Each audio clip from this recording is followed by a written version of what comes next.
The divorce papers had just been laid on the table. Before the sting of betrayal could even register, my ex-husband coldly pulled out his smartphone. He was utterly convinced my father was bankrupt. He called my dad, enunciating each word with force. "Mr. Prescott, you need to come pick up your troublesome daughter. If she's still here in an hour, don't blame me for what happens." I didn't cry in that moment. I just stared silently at the clock, knowing that it wasn't I who was about to be kicked out of this house, but his entire arrogant family. And I knew that the masterpiece my father had been meticulously crafting for so long was about to reach its grand finale. 5 years ago, I, Sophia Prescott, had a lavish wedding, the envy of everyone, with Ethan Miller.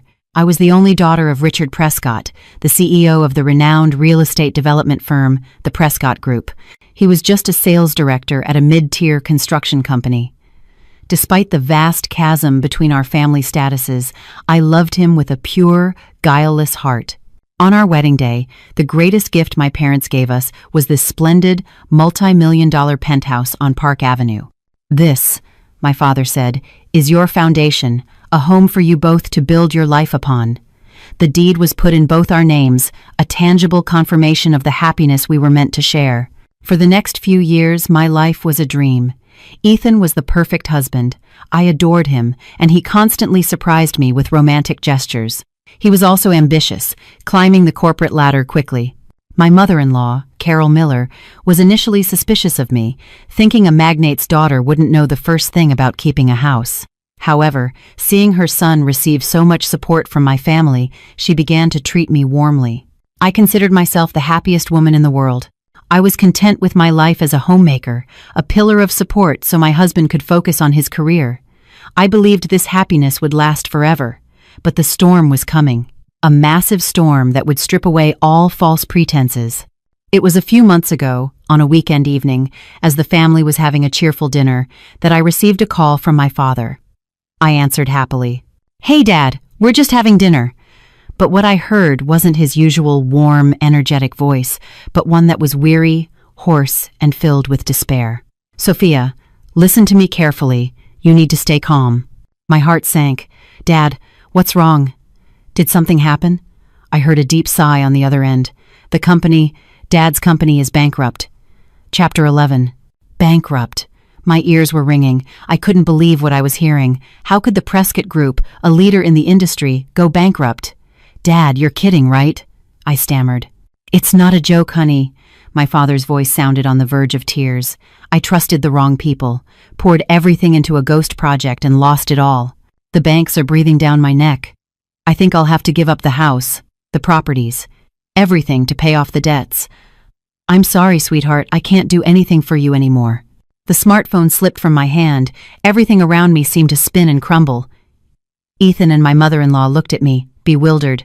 "Sophia, what's wrong? What did your father say?" Ethan asked with concern. I couldn't answer. A lump formed in my throat. I could only shake my head as tears streamed down my face. Ethan quickly picked the phone up from the floor. The call was still connected. He put it to his ear, and I watched his expression shift, from concern to shock, then to horror. In a dead silence, he listened to the entire situation from my father. When the call ended, he placed the phone on the table. He didn't come over to comfort me. He just sat there, stiff as a statue. The way he looked at me was completely alien. A look I had never seen before. It no longer held love or affection, but a cold distance and ruthless calculation. Carol asked nervously, "Ethan, what is it? Is your father-in-law okay?" Ethan glanced at his mother, then at me, and finally spoke. His voice was dry, without a shred of emotion. "Sophia's family is ruined, Mom." My mother-in-law looked shocked for a moment but quickly composed herself. "Well, you all need to be strong and support your father." Those words gave me a sliver of comfort. That night's dinner ended in silence. I cried all night, sick with worry for my parents and anxious about our future. But amidst the pain, I held on to one certainty.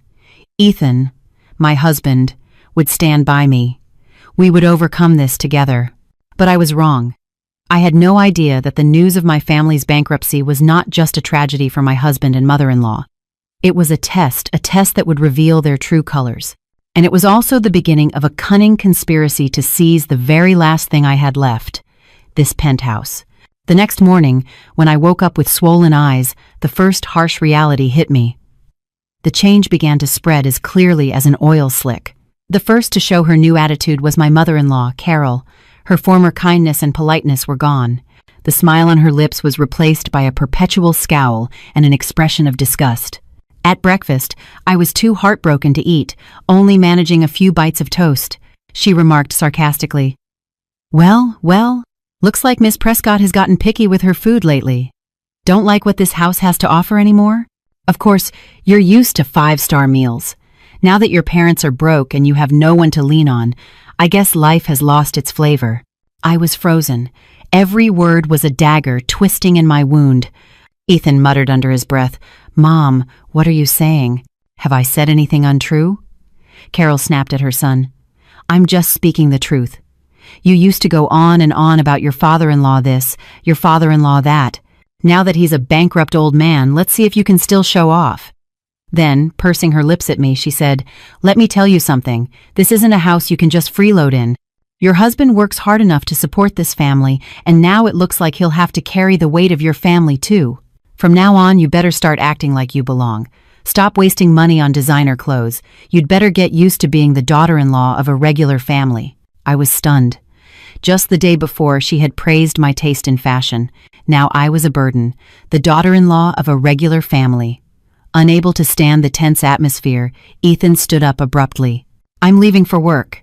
He didn't say a single word to defend me, not one word of comfort. He simply chose to flee, leaving me alone to face his mother's cruelty. From that day on, my life in that house became a living hell. I was no longer Sophia or Honey. I was treated like a maid. Carol started ordering me to do all sorts of chores. Sophia, clean the living room. It's so filthy I can't even look at it. Sophia, my laundry has been in the washing machine since this morning. Haven't you hung it up yet? Why is this soup so salty? Are you trying to kill me? All the work previously done by the housekeeper was now my responsibility. I tried to talk to Ethan. That night, I waited for him in the living room. Ethan, we need to talk. He was clearly trying to avoid me. I'm really tired. Whatever it is, can we talk tomorrow? No, it has to be now, I said firmly. Look at your mother's attitude lately. Don't you care how she's treating me? Ethan sighed heavily. You know my mom's personality. She's probably just worried about me, worried that I'm struggling. Besides, with what happened to your family, it's understandable she's on edge. Just have a little patience. You're her daughter-in-law. Is it that hard to humor her a bit? Patience? I couldn't believe my ears. You want me to endure these insults? I'm your wife, not the maid in this house. Enough, Ethan shouted, maybe from the stress of work, or because he felt cornered. Please, don't make things worse. I have enough problems already.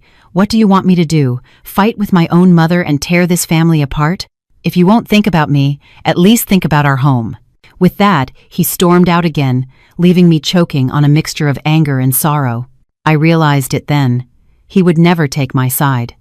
Between his mother and me, he had chosen his mother. Or more accurately, he had chosen himself and his own comfort. The days passed in a haze of humiliation and loneliness. The worry for my parents and the cold treatment from my in-laws were eating away at me. I grew noticeably thinner, and my face was perpetually grim. I thought about divorce, but I couldn't bring myself to do it. I still loved him, and I clung to the faint hope that this was just a temporary hardship, that when this all passed, he would go back to being the husband I loved. But I didn't know that while I was clinging to patience and false hope, my husband and mother-in-law were plotting something far more cruel, a plan to snatch away my last and greatest asset. About a week after my family's catastrophe, one evening after another tense dinner, Ethan suddenly called me into his study. His demeanor was strange that day. Instead of his usual coldness and disdain, he was surprisingly gentle and considerate. Sophia, come sit here, he said, patting the chair beside him. A little startled, I sat down cautiously. He poured me a glass of water and took my hand. I know how hard it's been for you lately. I'm sorry. I was a fool for not comforting you. But don't worry. I've been thinking a lot, and no matter how difficult things get, I will never abandon you or your family. After so much coldness, his sweet words softened my wounded heart without me realizing it. The flame of hope flickered back to life. Maybe he really had seen the error of his ways, I thought. Look, he continued in a sincere voice, for the past few days, I've been meeting with partners and friends to find a way to help your father. But the debt is so large that a little help from my friends wouldn't be enough. He sighed deeply, his face etched with concern. But I've thought of a solution. It might be a bit risky, but right now, it's the only way for your father to get back on his feet. What solution? I asked eagerly, filled with hope. Ethan looked at me with eyes full of love. Our home, this penthouse, it's in both our names. I've been looking into it, and with the equity in this property, we can secure a very large home equity loan from the bank. We could get several $1,000,000. With that capital, your father could start over. He could rebuild his business. I froze. Mortgaging this house? It was our biggest asset, our home. As if reading my hesitation, Ethan squeezed my hand tighter. I know what you're worried about. I know this was a wedding gift from your father. But think about the situation we're in. Your father is in dire straits. How can we as his children just stand by and watch? Money can be lost and earned again, but family is priceless. His words were noble and righteous. He targeted my weakest point, my filial love and devotion to my parents. Don't worry, he continued, reassuring me. I've done all the calculations. We'll only take out a partial loan, just enough to give your father the capital he needs. With his ability and experience, he'll be able to pay back the principal and interest to the bank in a year or two. Our home will be safe. I'm doing this because I want to help you, because I want to ease your burden. He looked at me with such sincerity, the look of a husband willing to give everything for his wife's family. I, desperate with worry for my father, was completely won over. I believed him. I thought he had finally come to his senses and returned to being the husband I loved. So, what do I need to do? I asked. I've already prepared all the paperwork, Ethan said with a joyful expression. Since you're a co-owner, the bank needs signatures from both of us. You'll also need to sign a power of attorney so I can handle all the banking procedures. Tomorrow, you just need to take a moment to sign right here. He pulled a thick stack of documents from his briefcase and placed it on the desk. With the thick pile of documents Ethan handed me in my hands, my mind was a whirlwind. On one hand, I was incredibly moved and grateful. When my family was on the brink of collapse, when I felt most alone and helpless, he wasn't a bystander but a husband, a pillar willing to weather the storm with me. His gesture seemed to erase all the bitterness and humiliation I had endured from him and his mother over the past month.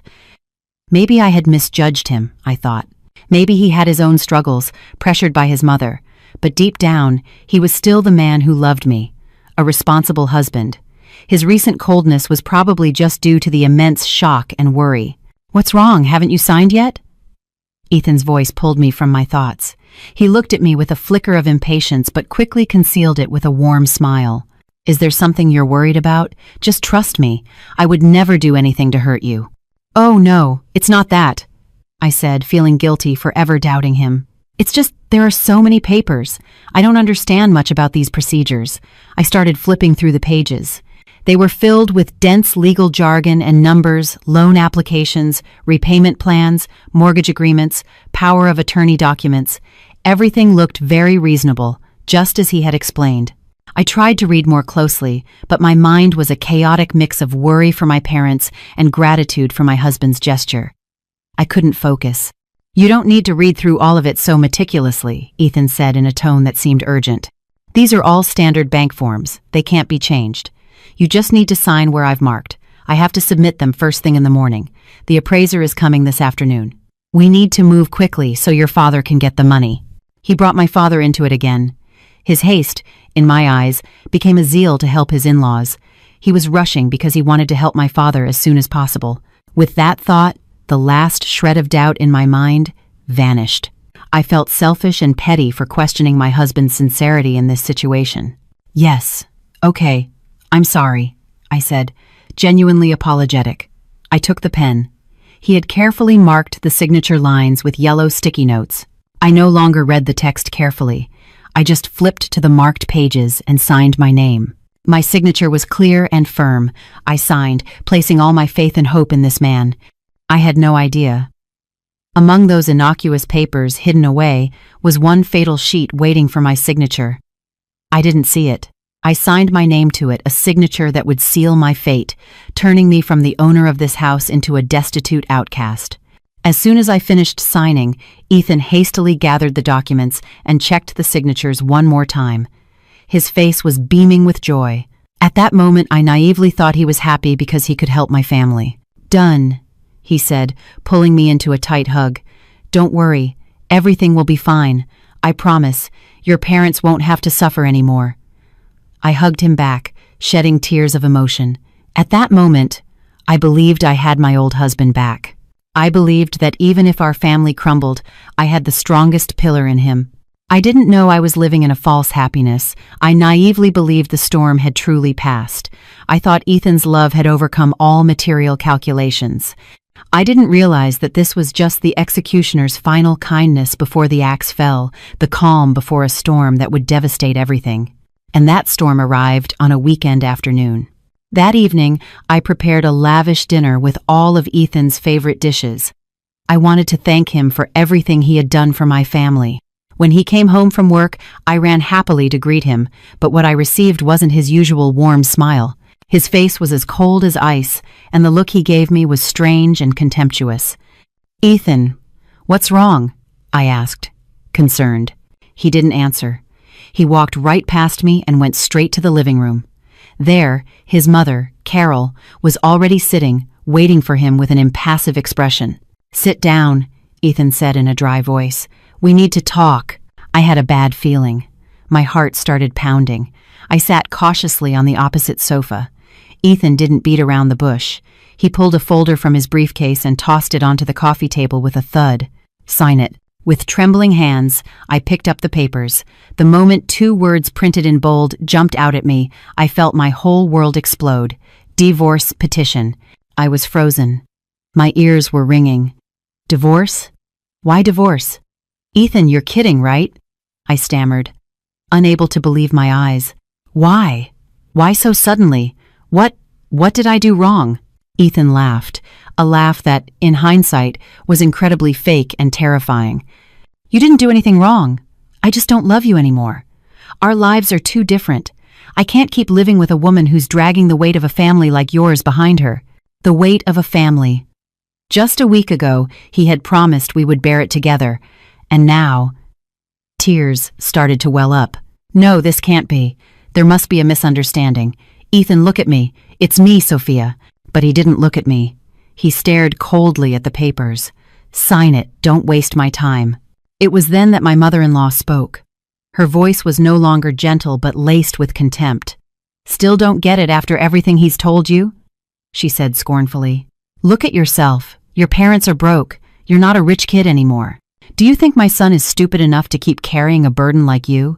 The only reason he stayed with you these past few years was because of your family. Now that your family is finished, so is your relationship. It's that simple." Every word was a knife stabbing into my bleeding heart. So that was it. All the love he had professed was a calculation. He was only by my side because of my title as the CEO's daughter. And now that the title was gone, he intended to discard me like a useless object. "Scum!" I screamed. "You are human trash." "Who are you calling trash?" she screeched back. "You should be grateful my son put up with you for the last 5 years. Just sign the papers and get out of my sight." I looked at Ethan with pleading eyes. "Ethan, please don't do this to me. We can work through anything together. But not divorce. Please." But the man I had loved with all my heart replied coldly, "It's too late, Sophia. My feelings for you died the day I found out your family was ruined. Either you sign or I'll see you in court." His words were like a hammer blow, shattering my last hope, my last illusion. I collapsed onto the floor, clutching the divorce papers and sobbing uncontrollably. I had been deceived in the most cruel and absolute way. The man I loved most turned out to be a demon, a con artist wearing a mask of love. He and his mother had put on a play together, a play to use me, exploit me, and finally abandon me without mercy. I cried until my tears ran dry, but in the midst of that extreme pain, a cold rage began to boil inside me. It was my mistake to believe in love, but I would not let them continue to trample on me. I wiped my tears and shot to my feet. I grabbed the pen and signed my name on the divorce petition, a signature without hesitation. Signed. Fine. Let's get a divorce. Ethan and his mother seemed a little surprised by my change in attitude. I continued in a firm voice. This house was a gift from my father. Even if we divorce, I'm not going anywhere. This is still my house. Hearing my words, Ethan and Carol looked at each other and burst out laughing, a laugh full of contempt and pity. Your house? Ethan said, laughing until he had tears in his eyes. Sophia, you're so naive it's pathetic. Do you really think any part of this house will be left for you after the divorce? He walked over, pulled another folder from his briefcase, and threw it in front of me. See for yourself. Whose signature is this? With trembling hands, I picked up the document and felt the world collapse once more. It was a quitclaim deed, transferring my interest in the property, and below, my signature was clearly written. It was then that I realized the stack of papers I had signed, the trap I had walked into with my own 2 hands. You tricked me! I screamed, lunging at him like a wild animal. But he easily pushed me away, and I fell clumsily to the floor. Tricked you? More like you were too stupid, he said, looking down at me with the eyes of a victor. Who can you blame now? After signing a document with your own hand, gifting your share of the house to your husband? This house is now mine alone. You don't get a single cent. I collapsed onto the floor, completely broken. I had lost everything. I had lost my husband, my faith, and now, even my home. I had been cheated in the most brutal way imaginable. The days leading up to the court date were a living hell. I was living in my own home but treated like a prisoner. I was seen as a nuisance to be disposed of as quickly as possible. Ethan and his mother no longer bothered with pretenses. They openly criticized and insulted me. They would deliberately talk loudly about how they would redecorate the house after kicking out the dead weight, or how they would invite friends over to celebrate being free of the burden. Every word was like 1,000 needles piercing my bleeding heart. I contacted several law firms for help, but when I told them my story and admitted that I had signed the quitclaim deed with my own hand, they all shook their heads with looks of helplessness. It's going to be tough, one older lawyer told me. The document is clear and properly notarized. Unless you have hard evidence of fraud or duress like an audio or video recording, the chances of overturning this are practically zero. The court only rules on evidence. Evidence? Where was I going to get evidence? Everything had happened between Ethan and me, and his sweet words and kind gestures were all an act, a performance that had left no trace. I was at a dead end. I felt so stupid, so naive. How could I have fallen for such a crude trap? How could I have signed documents without reading them carefully? I blamed and reproached myself, but the self-reproach soon turned to anger. It wasn't my fault. It was their fault. It was the fault of those people who had used my love and trust to weave such a vile plot. I decided to go to court, even if I lost. I had to stand before the law and tell the whole truth in my own voice. Even if no one believed me, I had to show the world their true faces. The court date was set. I went to the courthouse alone, without a lawyer or family. I didn't dare tell my parents the truth. They were already suffering enough from the bankruptcy. I didn't want to worry them more. I lied, telling them Ethan and I were having a small conflict and needed some time apart. When I entered the courtroom, I saw Ethan and his mother sitting there. They weren't alone. Beside them sat a sharp, confident-looking lawyer. Seeing me alone, they looked at me with even more scorn and self-assurance. They were certain of their victory. The hearing was swift. For me, it was almost a form of torture. Ethan's lawyer presented his arguments clearly and eloquently. He stated that our marriage had broken down due to irreconcilable differences in background and thinking. And then, with a triumphant air, he played his winning card, the quitclaim deed, with my signature. Your Honor, he said with feigned solemnity, as for the assets, we have no dispute. In consideration of their marital affection and in gratitude for the care my client's family provided her during a difficult time, my client's wife, Miss Sophia Prescott, chose to gift her entire share of the penthouse to her husband, Mr. Ethan Miller. All procedures are legal and have been duly notarized. A choking rage rose in my throat. His words twisted the truth shamelessly. Gratitude? Care? They had turned me from a victim of a scam into a sympathetic wife. That's not true, I shouted, jumping to my feet, unable to contain myself any longer. It's all lies. They tricked me. I didn't know anything about that document. He deceived me. He told me they were papers for a bank loan to help my father. They forced me to sign. But the judge just looked at me with a pitying expression. Please calm down, Miss Prescott. The signature on the document is yours, is it not? I looked at the signature projected on the screen. It was, without a doubt, my signature. I couldn't deny it. But I didn't know the contents. I stammered, sobbing. They tricked me. Please believe me, Your Honor. Do you have any proof of fraud or duress? Ethan's lawyer retorted. A challenging question, a dagger twisting in my powerlessness. Proof. Where was I going to get proof? Everything had happened between him and me, and his sweet words had vanished like smoke, leaving no trace. I was helpless. I could only stand there, crying and repeating desperately, They tricked me. It's unfair. Please believe me. But my tears were worthless against the black and white of the paper.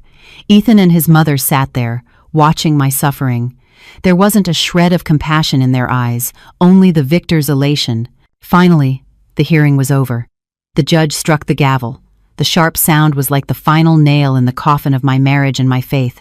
After reviewing the evidence presented, he read the verdict in a flat voice. This court recognizes the quitclaim deed between Miss Sophia Prescott and Mr. Ethan Miller as a fully legal and notarized contract. Ms. Prescott has not presented any evidence of fraud or duress. Therefore, the court grants Mr. Ethan Miller's petition for divorce. Regarding the assets, the penthouse at the aforementioned address is confirmed to be the sole property of Mr. Ethan Miller. I fell back into my chair. My ears were ringing, and everything went dark. I had lost. I had lost spectacularly. I had lost to my naivety and my blind faith. I had lost. Justice was not on my side. But I couldn't accept it. I just couldn't accept this harsh reality. I didn't go to my parents' house. I didn't want them to see me in this miserable state. I had nowhere else to go. Aimlessly, I took a cab back to that penthouse. What was once my home was now the battlefield where I had been defeated. When I arrived, Ethan and his mother had just gotten back as well. But amidst the pain and despair, a feeling of anger and rebellion began to grow. No, I couldn't give up like this. That house was my house. I wasn't going anywhere. I wouldn't let them take everything from me so easily. I would stay and fight until the very end. Even if I was alone, even if I had to use the most extreme methods. I stumbled out of the courthouse, my mind a blank. The sky outside was gray, and a cold, fine rain was falling, mirroring my soul. I had lost. Justice wasn't on my side, but I couldn't accept it. I just couldn't accept this brutal reality. I didn't go to my parents' place. I didn't want them to see me so broken. I had nowhere else to go. Aimlessly, I hailed a cab and returned to that penthouse, what was once my home, now the battlefield of my defeat. When I arrived, Ethan and his mother were just getting back too. Seeing me, Carol curled her lip in a sneer. Why did you crawl back here? The judge already made his ruling. This isn't your house anymore. Didn't you hear? Are you deaf? Get lost. The sight of you makes me sick. I walked into the house without a word and went straight up to my room. I wasn't going anywhere. This house was a gift from my parents. It might not be mine on paper anymore, but morally, I was still its owner. As I refused to leave, Ethan came up and blocked my doorway. What are you doing? Are you planning to squat here?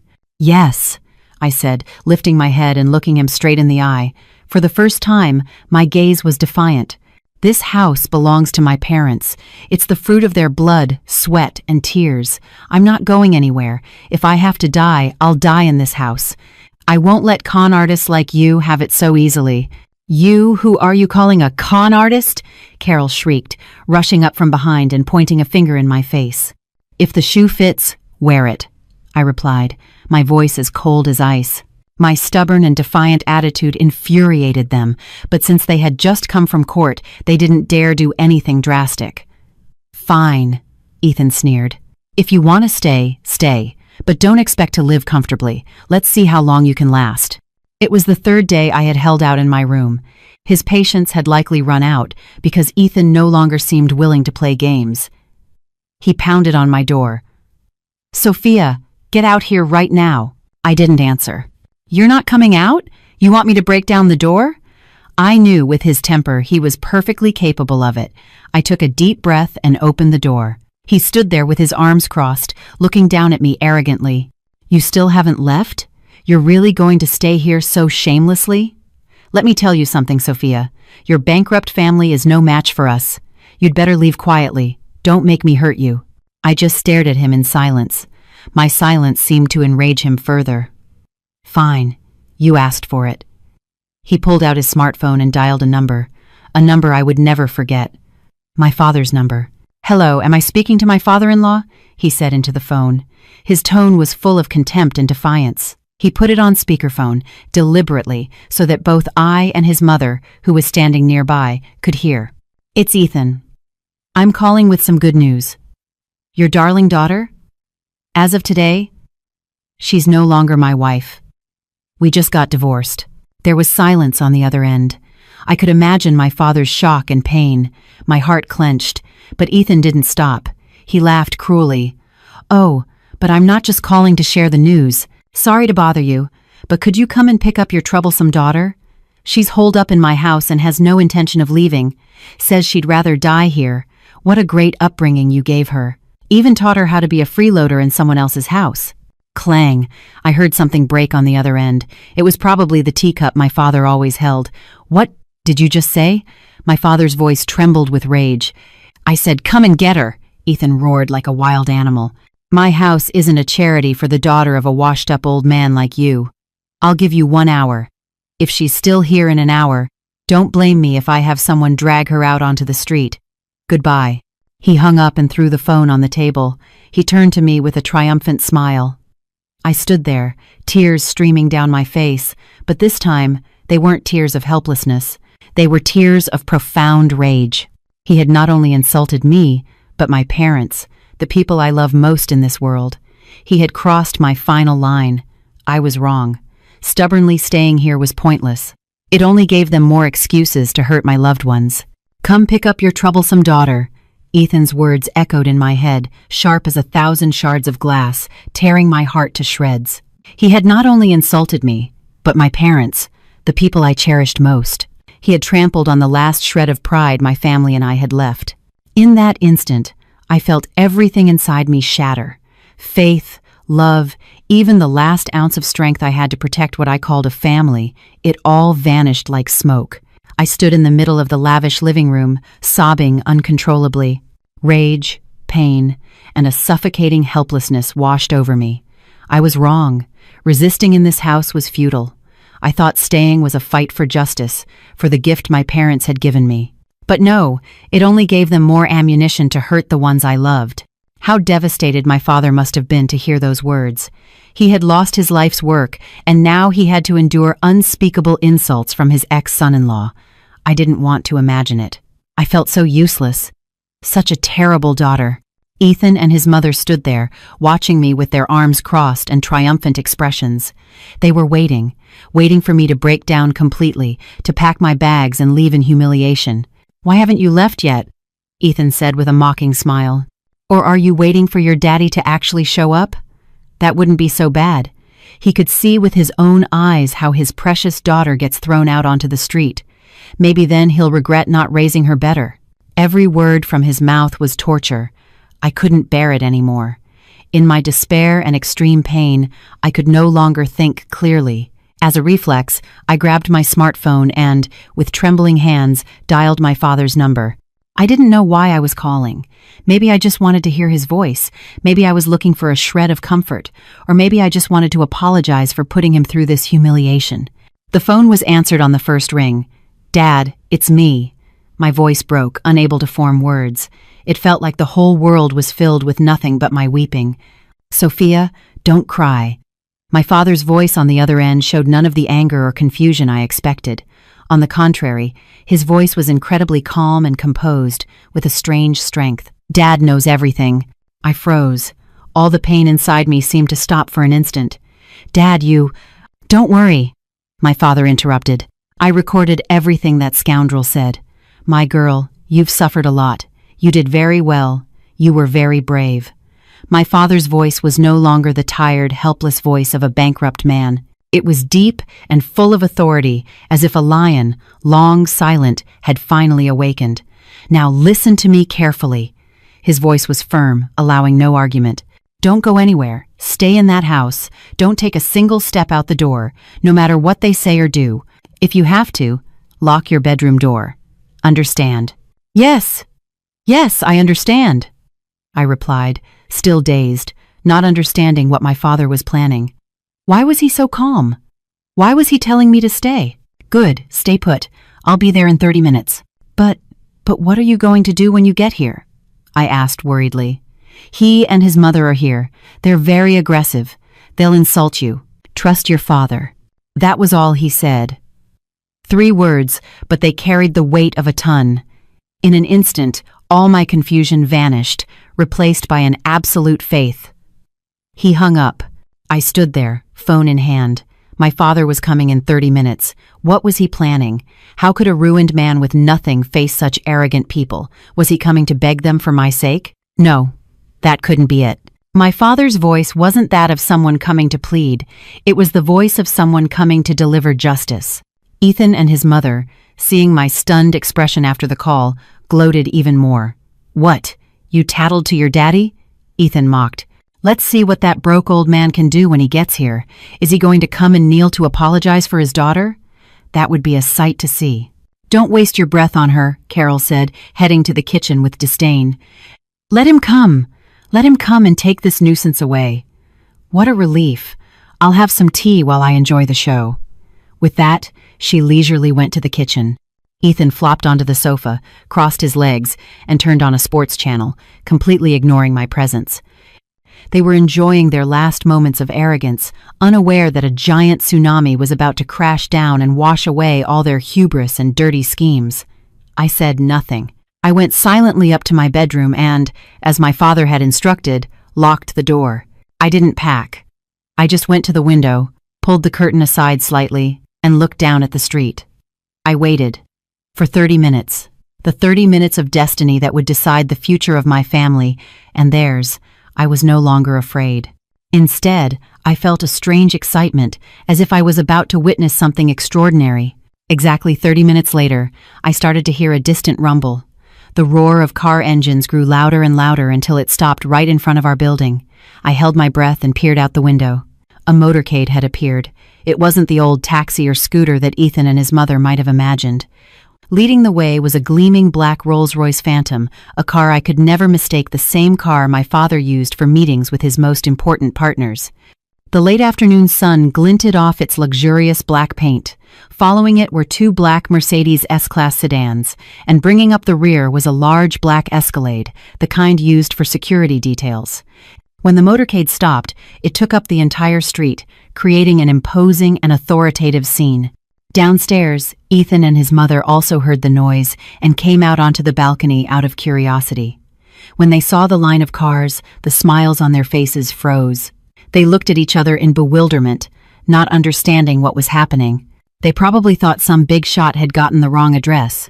The door of the Rolls-Royce opened, and a man in a black suit and sunglasses got out. It was Mr. Alonso, my father's most trusted head of security. He politely walked around the car to open the rear door, and then, my father stepped out. He was wearing a perfectly tailored Tom Ford suit, and on his wrist gleamed the limited edition Patek Philippe watch I had given him for his last birthday. His hair was impeccably styled, and his shoes shone. He looked nothing like a ruined man drowning in debt. He was majestic and imposing, like an emperor returning to his kingdom. From the other cars emerged our family's lawyer, Mr. Jennings, and a team of nearly a dozen bodyguards, all tall and well-built, in black uniforms that made them look intensely professional. From my bedroom window, I watched the scene, speechless with shock, and then I burst into tears. But this time, they were tears of happiness and overwhelming emotion. Dad. My father wasn't bankrupt. It had all been an act. Downstairs, Ethan and his mother were also on the balcony, stunned. The color drained from their faces, shifting from arrogance to confusion and then to extreme panic. They weren't fools. They were beginning to realize they had walked into a trap. The security team quickly fanned out, securing the area around the entrance. My father and Mr. Jennings walked calmly into the building, through the main door that Ethan, in his arrogance, had forgotten to lock after insulting me. I quickly unlocked my bedroom door, wiped my tears, and hurried downstairs. When I got there, my father and Mr. Jennings had just entered the living room. "Dad!" I cried out, overwhelmed with joy and shock.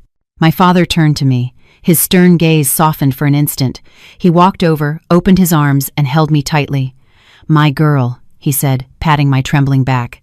"I'm sorry for putting you through this. It's all over now." My father's embrace, that firm, warm hug, washed away all the humiliation and pain I had suffered. I felt safe.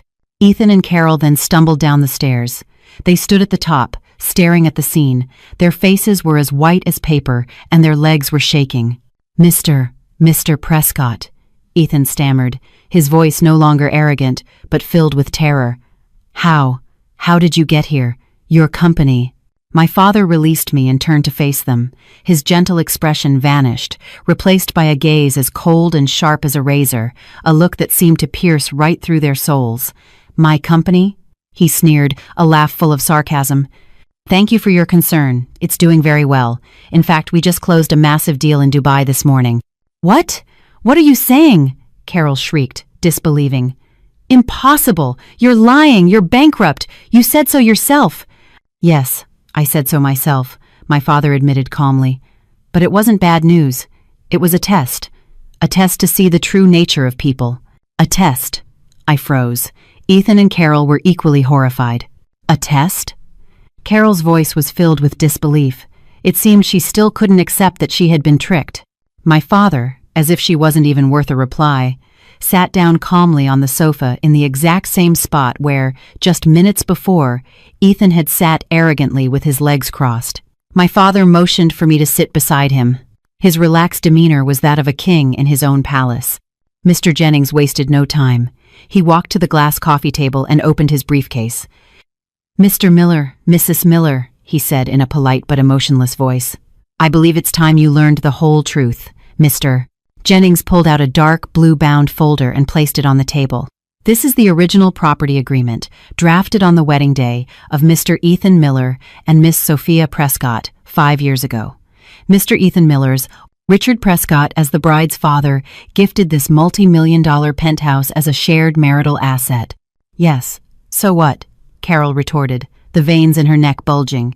She seemed to have regained some courage at the mention of her evidence. "But Sophia signed a document, a quitclaim deed, gifting her entire share to my son. This house is now the sole property of Ethan. The court ruled on it. We have a clear document. How dare you try to overturn it?" she said confidently, clinging to her legal victory. Mr. Jennings smiled, a smile mixed with pity and sarcasm. "Ma'am, don't be so hasty. That court victory is likely only temporary. Would you mind carefully reading the final clause of this original agreement? Article 9, Section 3. He pointed to a line printed in very small font at the bottom of the last page, a spot easily missed if one didn't read carefully. Ethan and Carol leaned forward hurriedly, squinting to read. Their once confident faces turned from red to white, then to a pale blue. Mr. Jennings, giving them no time to process, read it aloud, his voice clear as a judge, delivering a sentence. Special Provision 9.3. The property in question is hereby placed into a revocable trust, the Miller-Prescott Residence Trust, for the sole benefit of the married couple, Ethan Miller and Sophia Prescott. The grantor and sole trustee of this trust is Richard Prescott. This trust, and all property titles associated with it, shall remain legally valid only so long as the beneficiaries, Ethan Miller and Sophia Prescott, maintain a legally valid marital relationship. In the event the marital relationship is terminated for any reason, including divorce or the death of either party, this trust shall automatically dissolve. Any subsequent transfer, gift, sale, mortgage, or other encumbrance placed upon said property without the express written and notarized consent of the original grantor, Richard Prescott, shall be considered null and void. The property will automatically revert to the full ownership of the Prescott Group, LLC. Null and void? Carol stammered, her voice breaking. She swayed and had to grab her son's arm to keep from falling. "That's right, ma'am," Mr. Jennings said, his voice like ice. "To put it simply, that quitclaim deed that Mr. Miller holds, the one you treasure so much, became legally worthless the moment he and Miss Sophia were officially divorced. It's just a piece of paper now." "No, impossible!" Ethan screamed, completely losing his composure. "This is a trap. You set us up. Who's ever heard of such an absurd clause? What law allows this?" Mr. Jennings smiled again.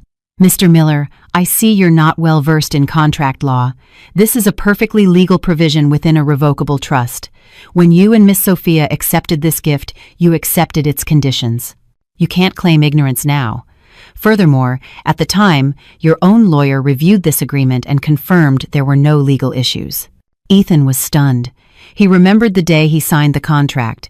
He was so euphoric about receiving such a massive gift from his father-in-law that he paid no attention to the fine print. He had walked right into the trap with his own 2 feet. An incredibly well-calculated legal trap. "What about the court's ruling?" Carol asked, trying to cling to her last hope. "The court ruled that this house belongs to my son." "The trial court's ruling was based on the evidence presented at that time," Mr. Jennings explained calmly. "At that time, we did not present this original trust agreement. Why? Because we wanted to see just how far your little show would go. Now, we have sufficient proof of Mr. Miller's fraudulent intent, plus this original trust document.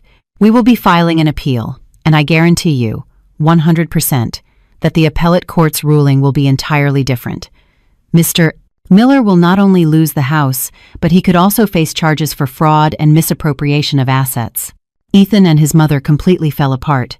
They looked at each other, then at my father, with expressions of sheer horror. They had been trapped. A trap set 5 years ago and sprung at the perfect moment. They were too arrogant. They underestimated us. And now they had to taste the bitterest defeat. When Mr. Jennings finished his explanation, a heavy silence fell over the living room. Ethan and his mother slumped onto the sofa, their eyes vacant, not a trace of their former arrogance left. They had lost. Spectacularly. My father, who had watched everything in silence, finally stood up. His gaze wasn't that of a victor. In his eyes, there was only disappointment and a deep sadness. "Ethan," he began, his voice deep and authoritative, "I once trusted you. I thought you were an ambitious, talented young man, and most importantly, that you sincerely loved my daughter. I didn't hesitate to give you my most precious child in marriage, and I gave you a fortune to build your lives on. I hoped you would create a happy family with Sophia, and that eventually you would help me run this business." He shook his head, disappointed. "After a few years of observation, if I felt you had truly matured, I planned to entrust you with a major part of the Prescott Group, a position you probably never even dreamed of. And this bankruptcy charade was my final test for you." Hearing that, not just Ethan and Carol, but I too, was stunned. A final test. My father looked at me with an apologetic expression. "Sophia, I'm sorry I didn't tell you, but I had to. I needed to know if the man you chose, the man I was about to entrust with my daughter's future and my entire legacy, was truly trustworthy." He turned his gaze back to Ethan. "I wanted to see your true nature when my daughter was no longer a rich man's child, when her family collapsed, when she became a burden. I wanted to see if, as you vowed on your wedding day, you would stand by her side and overcome hardship together, or if—" My father didn't finish the sentence, but we all understood. "I gave you a chance." His voice became firm. "A chance to prove yourself as a man, as a husband, but you have disappointed me profoundly. You not only showed your greed and treachery, but you abandoned your wife in her moment of greatest pain, and even cooked up a vile scheme with your mother to steal her last asset. You don't deserve to be my daughter's husband. You don't deserve to inherit anything from me." My father's words were the final judgment, slamming shut every door to Ethan's future. It was then that he realized what he had lost. Not just a penthouse, but an immense fortune, a giant business, and a brilliant future. He had thrown it all away for his own greed and short-sightedness. He looked up at my father and me. He dropped to his knees before my father. "Sir, Dad, I'm sorry. I'm so sorry," he sobbed, tears of a belated regret. I was possessed. Greed blinded me. Please forgive me just this once. I promise I'll change. I'll treat Sophia right. Please, don't kick us out." Carol, seeing her son, scrambled to kneel beside him. "That's right, Richard," she wailed miserably. "It's all my fault. It was me, in my old age and foolishness, who incited my son. Please, think of the young couple. of the 5 years they lived as husband and wife, and forgive us this one time. We are truly sorry." They started another tearful performance, but this time it had no effect. My father just looked at them coldly. "Forgiveness? If the person who came here today wasn't me, but a truly bankrupt old man, would you be saying these words? Or would you have insulted that old man to his face and thrown his daughter onto the street without mercy?" They were speechless at my father's question. "I gave you the chance, but you threw it away with your own hands," my father said to Ethan. "There's nothing more to discuss." Ethan remained kneeling on the cold marble floor, but he was no longer crying or begging. He lifted his head and looked at us, at my father and me. His eyes no longer held remorse, but the empty, desperate look of someone who had lost everything. He started mumbling as if he had lost his mind. "A test. It was a test. The bankruptcy was fake." He let out a dry, crazed laugh. "Ha ha ha ha. So that's what it was. It was all a play to test my heart.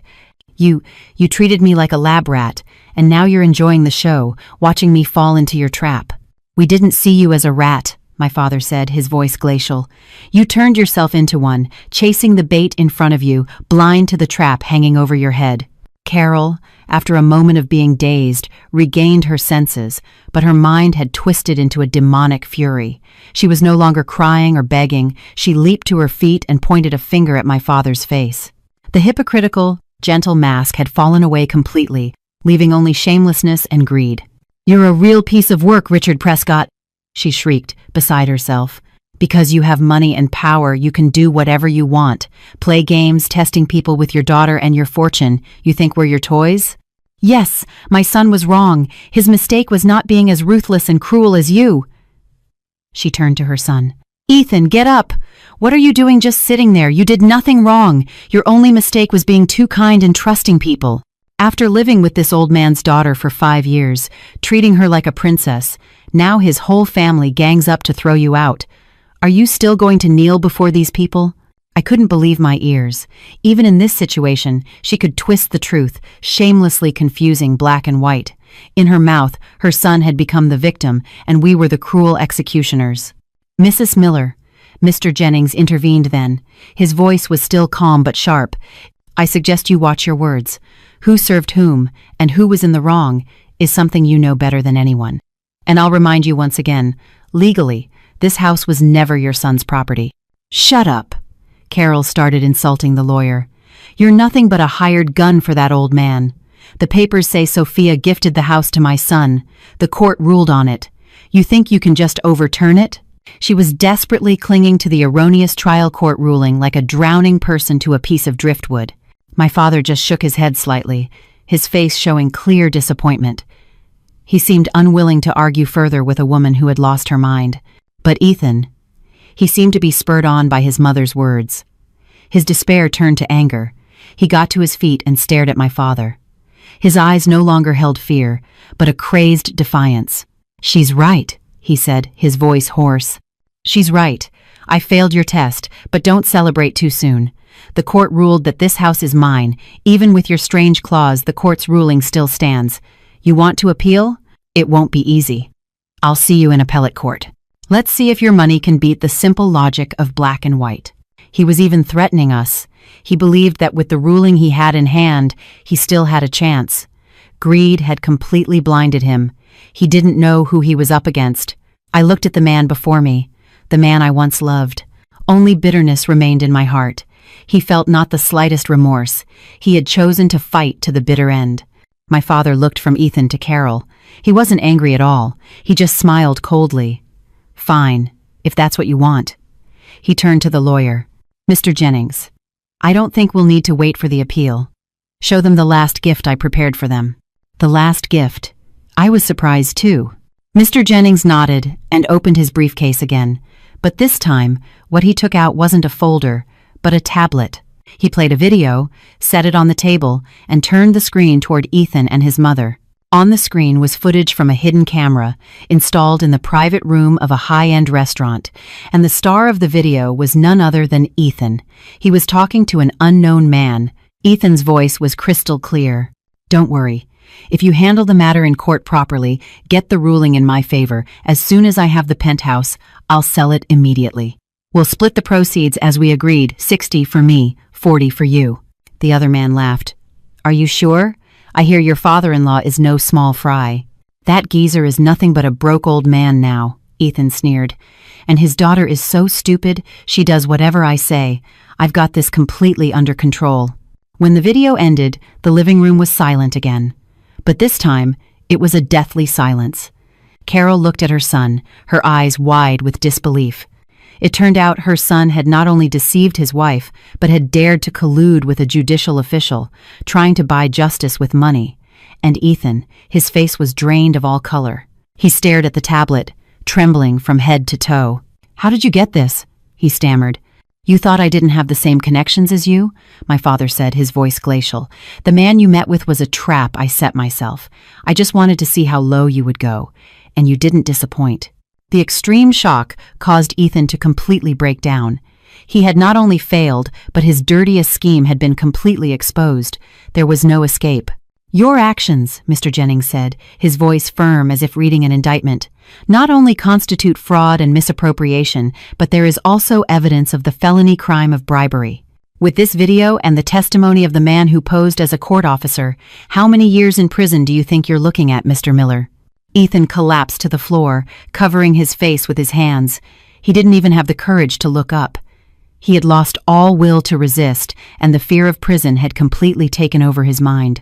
Carol, after the terrible shock, no longer dared to scream. She looked at her son, then at my father. Her eyes were filled with terror and desperation. It was then she realized they had walked into a lion's den. She staggered over and knelt before my father. All her pride and arrogance were gone, leaving only the misery of someone begging for mercy. Mr. Prescott, please, I'm begging you, she wailed, her voice broken. It's all my fault. It was me, in my stupidity, who incited my son. Please forgive us this one time. He's my only son. If he goes to prison, I won't be able to live. Please, please have mercy. My father just looked at her coldly. Mercy, Mrs. Miller. When your son deceived my daughter, did you think of that word? When you and your son were gloating after stealing her assets, did you think a day like today would come? And when your son mercilessly insulted me, calling me a broke old man, did you think you would have to beg that same old man? Every question from my father was a dagger piercing her heart, and she lowered her head even further, unable to answer. Dad, I called out softly. A part of me felt uneasy. My father turned to me, his gaze softening. Sophia, don't get soft. If you don't kill the snake, it will come back to bite you one day. This time, we have to pull it out by the roots. With that, he didn't look at the mother and son again. He motioned to Mr. Jennings. Mr. Jennings nodded and took another document from his briefcase. Mr. Miller, Mrs. Miller, he said. Mr. Prescott, after much consideration, has decided to offer you one last way out. At the words, way out, both Ethan and his mother looked up, a spark of hope in their eyes.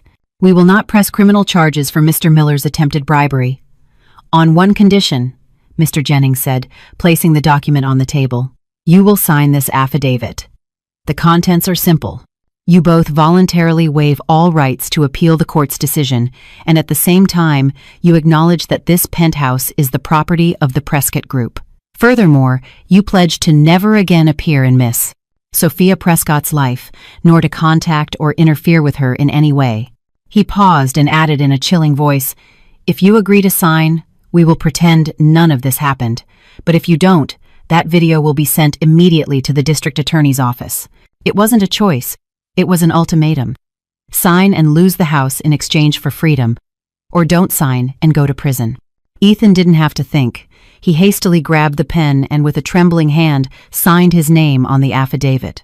Carol also got up unsteadily and, following her son, signed with a shaky hand. When they finished signing, Mr. Jennings carefully put the affidavit back in his briefcase. Good, my father said. Now for the final step. He stood up, walked to the door, and motioned to the security team waiting outside. Come in. A dozen bodyguards in black uniforms entered in unison and formed two lines. Their presence made the air in the room heavy. Mr. Jennings, my father said, read them the rest of the ultimatum. The lawyer nodded. At the request of the legal owner of this penthouse, Mrs. Carol Miller and her son, Mr. Ethan Miller, are required to vacate this property within 1 hour. You may only take your essential personal belongings. All assets and furniture in the house are the property of the Prescott Group. My father turned to the head of security. Mr. Alonso, have your men assist Mrs. Miller and Mr. Miller with their packing. Remember, only personal effects, clothes, shoes, things like that. The rest stays. If they are not gone in 1 hour, you will kindly escort them out. Understood, sir. And so began the most humiliating eviction. Under Mr. Alonso's direction, the security team split into 2 groups. One group escorted Ethan and his mother upstairs, while the other brought in large boxes and began packing. They moved with professional speed. The clothes in Ethan and Carol's closets were pulled out and thrown into the boxes. Shoes, handbags, cosmetics all met the same fate, without the slightest respect, without the slightest compassion. Carol watched as her prized luxury items were treated like trash. Her face was ashen. She tried to intervene, but 2 bodyguards stood in her way with glacial stares. Sorry, ma'am. Mr. Prescott's orders. Ethan just stood in a corner as if rooted to the spot. He had no strength left to resist. This eviction took place before my eyes and those of curious neighbors peeking out their doors. The rumor that Mr. Miller's house was being ransacked by thugs spread like wildfire. Exactly 1 hour later, all of Ethan and Carol's personal belongings were neatly packed into a few boxes. Mr. Miller, Mrs. Miller, your time is up, Mr. Jennings said. Please leave. Carrying a few boxes, Ethan and his mother walked miserably out the door. As they passed me, Ethan stopped for a moment, looked up, and gave me one last look. In his eyes, there was regret, pain, and a faint glimmer of resentment. I, without a word, turned my head away coldly. They walked out the grand doors under the curious stares and whispers of the neighbors. The heavy iron gate slowly closed behind them, bringing an end to the darkest chapter of my life. After Ethan and his mother were expelled, the spacious penthouse fell strangely silent. But it wasn't peace, it was a cold emptiness. Carol's expensive perfume, Ethan's loud TV, it was all gone. In the living room, amidst the remnants of their hasty departure, only my father and I remained. My father came over and put a hand on my shoulder. It's all over now, sweetheart. I nodded, but I couldn't stop the tears from flowing. I wasn't crying out of pity for them, but for myself. I was crying for 5 years of wasted youth, for a faith that had been brutally trampled. I was wrong, wasn't I, Dad? I sobbed. I was so stupid to believe in him. My father hugged me. No, you weren't wrong, you were just too good. The fault isn't in you, but in the inscrutable hearts of people. Stop crying now, this will be an expensive lesson for you. Be strong, my girl. That night, I tossed and turned, unable to sleep. The image of Ethan, his desperate look as he was thrown out, haunted me. I didn't feel satisfaction, just a vague sadness. If only he hadn't been so greedy, if he had known how to cherish what he had, maybe we wouldn't have come to this tragic end. For the next few days, I stayed in the penthouse alone. My father, after settling everything, had to fly back to Dubai for work. He said I needed a quiet space to think and heal. The news that Ethan Miller's family had been kicked out of the penthouse spread quickly. Neighbors, friends, everyone was talking about it. The truth about my father's faked bankruptcy and Ethan's scam also gradually came to light. People no longer saw me as a poor wife abandoned by her husband. Instead, they looked at me with respect and a hint of awe. A few days later, I got a call from an old friend who worked at the same company as Ethan. Sophia, have you heard the news? Her voice was full of excitement. Your ex-husband Ethan got fired. I was a little surprised. According to her, after the scandal, Ethan's reputation was in ruins. No company would trust a senior position to someone who had tried to scam his own in-laws. His company, under pressure from public opinion and likely with a little nudge from my father's connections, made the swift decision to let him go. And that's not all, my friend continued. I heard his mom, after the shock of being kicked out, was hospitalized and has now moved to the countryside. They say she's in a really bad way. It's truly karma. I listened to her words but felt nothing. It was the price they had to pay for their greed and malice. I thought our story would end there, that we would each go our separate ways and never meet again. But I was wrong. About a week later, late at night, as I was getting ready for bed, the doorbell rang. I looked at the intercom screen and my heart stopped. It was Ethan. He was standing under the dim yellow light of the entryway. He looked truly miserable. His impeccable suit had been replaced by a wrinkled shirt. His hair, always neat, was a mess. His face was gaunt, his beard unshaven, and his eyes were red and swollen as if he hadn't slept in days.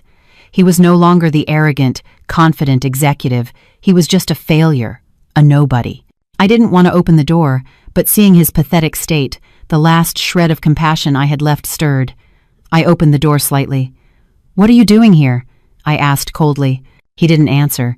He just looked at me and suddenly dropped to his knees.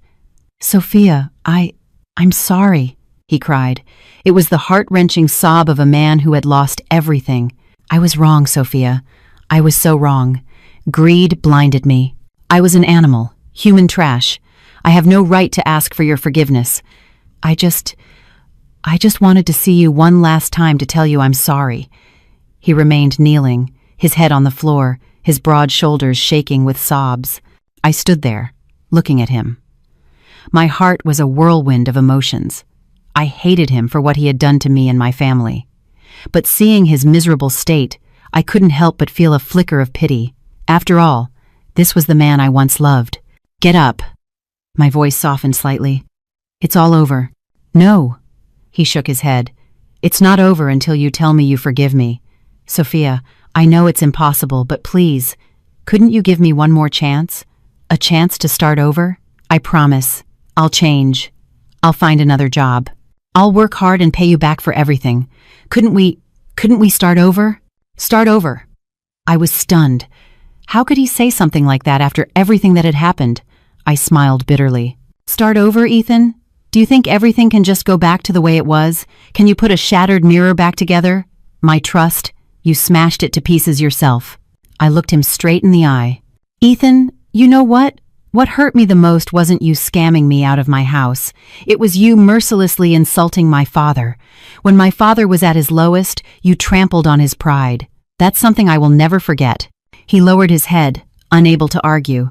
"You were wrong," I continued clearly, "but your biggest mistake wasn't greed. It was your failure to be grateful. You had everything. A wife who loved you, in-laws who supported you unconditionally, and a brilliant future. But you threw it all away. You discarded a gold mine for a lump of coal. That was your greatest stupidity." My words were like a dagger, sinking deep into his pride. He stopped crying and just sat there, stunned. "Leave." My voice was tired. "We have nothing more to talk about. Don't come looking for me again. Just live your life." With that, I shut the door. I didn't look back once. I leaned against the door and started crying again. But this time, they weren't tears of anger. They were the last tears to say goodbye to a love, to close a sad chapter of my life. The price of betrayal wasn't just material loss, it was the collapse of character, a guilty conscience, and a loneliness that would haunt him for the rest of his life. Ethan paid too high a price, and I, too, learned a lesson I would never forget. After that final encounter, Ethan never appeared before me again. I heard he left the city and went back to his hometown with his mother, no company, no house, and a bleak future. He and his mother had to start from scratch, living amidst the scorn and criticism of relatives and neighbors. It was a bitter, but absolutely deserved, end for what they had done. As for me, after such a major blow, I didn't rush into a new relationship. I took time for myself to heal my internal wounds. The spacious penthouse, which held both happiness and tragedy, became my serene space to find my footing again. I sold half of the expensive but cold furniture and filled the space with green plants and works of art. I made it a real home, my own space. My father, after teaching his treacherous son-in-law a lesson, no longer pressured me to join the family business. "Sweetheart," he told me, "you've been through enough storms. Now do what you truly love. Dad will always be here to support you." And so, I returned to my passion, architecture. But this time, I didn't work for a large corporation. I started my own small design studio, specializing in social impact projects, building homes for the underprivileged, designing schools for children in rural areas, creating green buildings. I wanted to use my talent not just to build impersonal structures, but to create value for society. The intense work and travel to new places helped me gradually forget the sad past. I met many people, saw different ways of life. I realized that as great as my pain was, it was small compared to other misfortunes in the world. It made me stronger and more compassionate. A few years later, when my design studio was somewhat established, I happened to run into Mark, a friend from college. He was also an architect, and we shared the same ideals and passions. We talked a lot about work and life. With him, I found the empathy and understanding I never had with Ethan. Love knocked on my door again, very gently and naturally, without any calculation. When I decided to get married again, my father asked me, "Are you sure this time?" I smiled and nodded. "Yes, Dad, I'm sure. He's not wealthy like Ethan, nor does he have a guaranteed brilliant future, but he has a sincere heart, and for me, that's now more valuable than anything else." My second wedding wasn't lavish. We invited only family and our closest friends for a small, warm gathering. Instead of an expensive wedding dress, I wore one I designed myself. It was simple, but it held all my love and hope for a normal, peaceful happiness. My story had come to an end, a journey from the pinnacle of happiness to the abyss of betrayal, and back up again to stand on my own 2 feet and find a new peace. It taught me an unforgettable lesson about faith and human values. Love is beautiful, but one should never love blindly.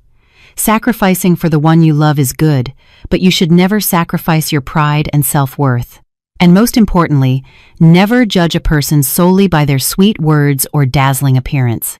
You must watch their actions, especially how they act in your most difficult and trying times. Only after going through a storm can you tell which is a sturdy tree and which is a rotten branch, ready to break at any moment. True happiness isn't an immense fortune or a guaranteed future. Sometimes, happiness is inner peace, being true to yourself and standing beside someone who values you even when you have nothing at all.